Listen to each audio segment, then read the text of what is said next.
So I played a lot of games this year. Correction, I played a lot of games until May, and then I stopped playing video games pretty much. So this year, I'm looking at my list. I have my list here on my phone, as you can see. I started off the year strong because we had to get in the Zelda vibe. I finished Link's Awakening, which was a long time coming, but I did that as a live stream series on the Joystick Drift podcast. There was a lot of good stuff going there. I played a lot of, streamed a lot of games for that, which, Link's Awakening was one of them. We also played To the Moon. I did another run of Breath of the Wild.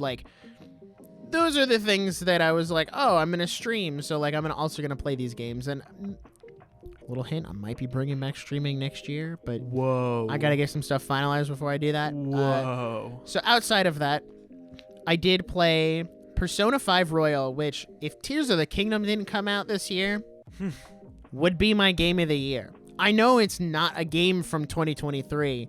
You can't even say the Switch port is from 2023 because the Switch port came out last year, but it is such a good game. I was reflecting back on my time with Persona 5 because a lot of the music was in my Spotify Wrapped because I listened to a lot of the music. So I was listening to it as the Wrapped was going. And I just remembered how solid of a game it was. It is in my top 5 favorite games of all time now. I really love the characters. I really got attached to the Phantom Thieves, and I love the story that was presented there. And TBH, I'll just say it, I'm not a Persona fan. I'm a Persona 5 fan. I'll just say it. Unlike Jackson, who won't say that he's not a Zelda fan, he's a Breath of the Wild and Tears of the Kingdom fan. I like Zelda. I mean, yeah, you can like Zelda, but you've only played Breath of the Wild and Tears of the Kingdom. I think, so what if next year I can do a YouTube video where I just play through every Zelda game? Please do. That would be funny to watch. That'd be great. Because at least I've played a bunch of other Zelda games. They might not be my favorite. But you gotta get I didn't like Link's Awakening, but I played it. Anyway, Persona 5 is an incredible game. I want to go back and do a New Game Plus again sometime next year. The problem is I just don't have the time. If I had infinite time, yeah, I'd replay Persona 5 and Breath of the Wild and Tears of the Kingdom. I would replay all of them, but I don't. So it was a really fun game. I am going to go back and play it again at some point because I am fully confident that I can max out all my confidants if I do a New Game Plus, because I was very close my first go around, but my second go around I should be able to get it. The next game I played, which was more of a replay for the fourth time, is Doki Doki Literature Club. That's one of those games I knew this was gonna come up. that is it's just on a yearly replay because it's such a short game.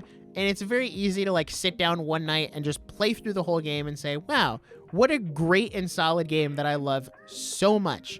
And then I move on with the rest of my year. And it's just replay it every 6 or so months. I have gushed about that game so much. It was in a video we did on the YouTube channel, so I'll kind of keep it brief. I didn't think I was going to like it. I played it last year on a sub goal for Joystick, and I didn't really like it the first time around. And then I went and played it again, and I was like, oh my gosh, this is actually peak, because I started noticing all these different things and all these little things that you don't notice the first time around, especially when you're streaming and paying attention to 10 other things. Mm-hmm. It was just such a great experience, and I love that game. I love the characters. The side stories are phenomenal. What a great game.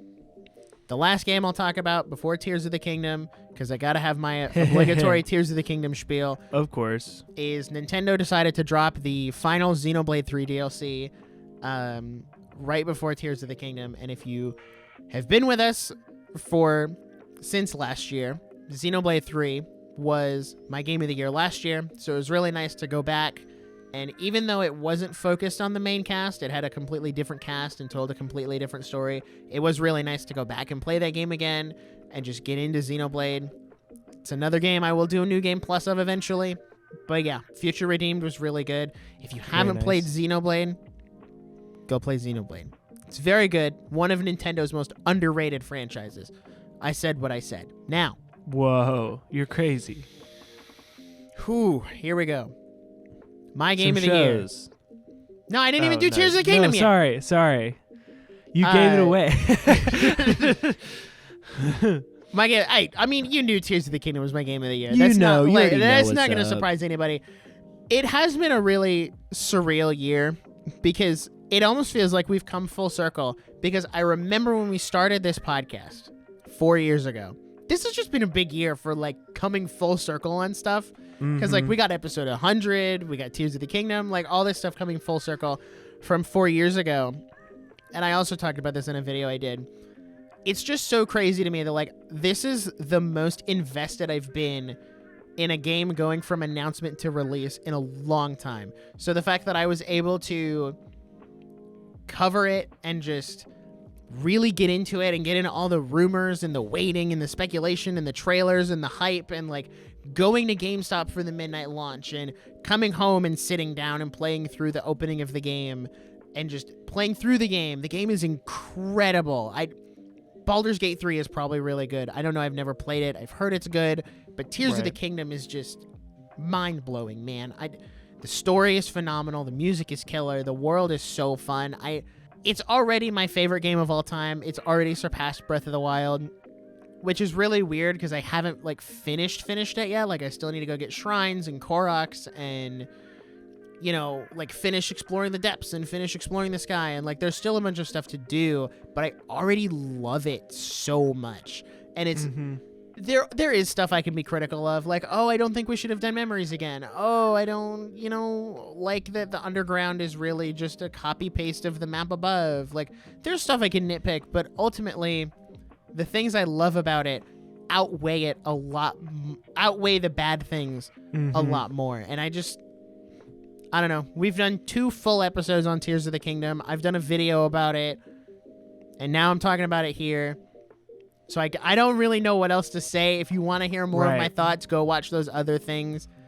So I'll keep it brief here. What a game. Love that game so much. Amazing.